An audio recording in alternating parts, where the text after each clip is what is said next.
નામ દક્ષેશભાઈ અરવિંદભાઈ પટેલ. તમારી બાઇક કઈ જગ્યાએ ભૂલી ગયા હતા? મારે પુલથી આ બાજુ આવતો હતો મારા દોસ્તાને ત્યાંથી, એટલે ત્યાં આગળ મને એકદમ ચક્કર ચડ્યા. એટલે પછી હું અહીંયાથી એકદમ મેડિકલ સ્ટોર ગોતતો હતો. એટલે મેડિકલ સ્ટોર ગોતવા પછી મારું બાઇક ભૂલી ગયું. મને મારી બાઇકમાં થેલી લબડાયેલી હતી અને મેં પૈસા બધા મારા છોકરાને ફી ભરવાના અને મારા કપડાં હતા, 4 જોડી કપડાં હતા. નમસ્કાર, આપની સાથે હું આકાંક્ષા. તમે જોઈ રહ્યા છો ઓવર રાજકોટ. એક સમાચાર સામે આવ્યા છે. આમ તો ખૂબ જ રમૂજી સમાચાર સામે આવ્યા છે. અનેક સવાલો પણ ઊભા થયા છે, વ્યવસ્થા ઉપરના સવાલો ઊભા થયા છે. એક બીજી વાત છે, પણ સમાચાર સાંભળતા આપણને એકવાર તો આશ્ચર્ય થઈ જાય કે ખરેખર આવું કેવી રીતે બની શકે. સમાચારને પહેલા તો હું સંક્ષિપ્તમાં તમને વાત કરું તો એક વ્યક્તિ છે, પોતે લાખો રૂપિયાની રોકડ રકમ છે તેની ચોરી કરે છે. ચોરી કરેલા પૈસા પોતાની બાઇકમાં થેલીમાં લટકાવે છે અને પછી પોતે ત્યાંથી કંઈક આગો પાછો ગયો હશે. એ સમયે પોલીસ ત્યાંથી નીકળે છે, બાઇકમાં જોવે છે કે આટલી બધી રોકડ રકમ પડી છે, બિનવારસી થેલી છે, બિનવારસી બાઇક છે. એટલે પોલીસે પૈસા છે એ પોતાની સાથે લઈને જતી રહે છે. બાઇક નંબરના આધારે એ પેલો જે ચોર છે એટલે બાઇકનો મૂળ માલિક તેને ગોતવામાં આવે છે. એ સમયે પોલીસને જાણે કે આ જે રકમ છે એને પરત આપતી હોય, ખૂબ સારું કામ કર્યું હોય એ રીતનો એક વિડીયો બનાવવામાં આવે છે. વિડીયોમાં એ વ્યક્તિ પણ એવું કહે છે કે મારી તબિયત બગડી ગઈ હતી, હું આમ ગયો હતો, તેમ ગયો હતો, એ રીતની બીજી બધી ગોળ ગોળ વાતો કરવામાં આવે છે. પછી એ જે વિડીયો છે એ વ્યક્તિ જે કારખાનામાં મેનેજર હતો એ કારખાનાના માલિક સુધી પહોંચે છે. એટલે વ્યક્તિને સવાલ થાય છે કે આ વ્યક્તિ પાસે આટલી બધી રોકડ રકમ આવી ક્યાંથી?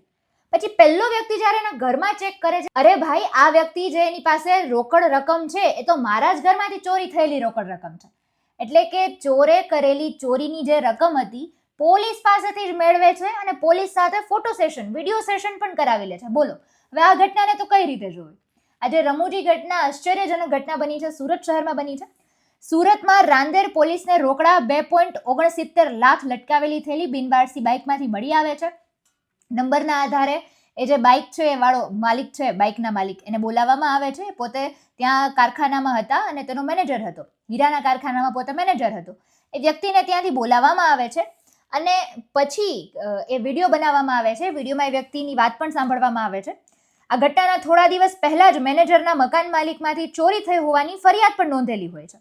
પોલીસે જ્યારે બનાવેલો વિડીયો મકાન માલિક સુધી પહોંચે છે તો તેમને પણ થયું કે ભાઈ, 3 મહિનાથી તો આ મેનેજરે ભાડું પણ નથી ચૂકવેલું, તો આટલો બધા પૈસા તેની પાસે આવ્યા ક્યાંથી? અને ત્યાંથી પછી આ કેસ છે એનો આખો ભાંડો ફૂટી જાય છે.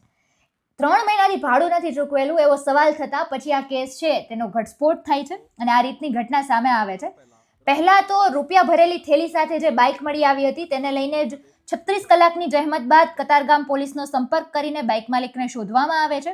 તેનું નામ હતું દક્ષેશ કુમાર અરવિંદભાઈ પટેલ, ઉંમર વર્ષ 46, 53 પંચદેવ સોસાયટી, આંબા તલાવડી, કતારગામમાં એ પોતે રહે છે. હીરાના કારખાનામાં પોતે મેનેજર તરીકે કામ કરે છે.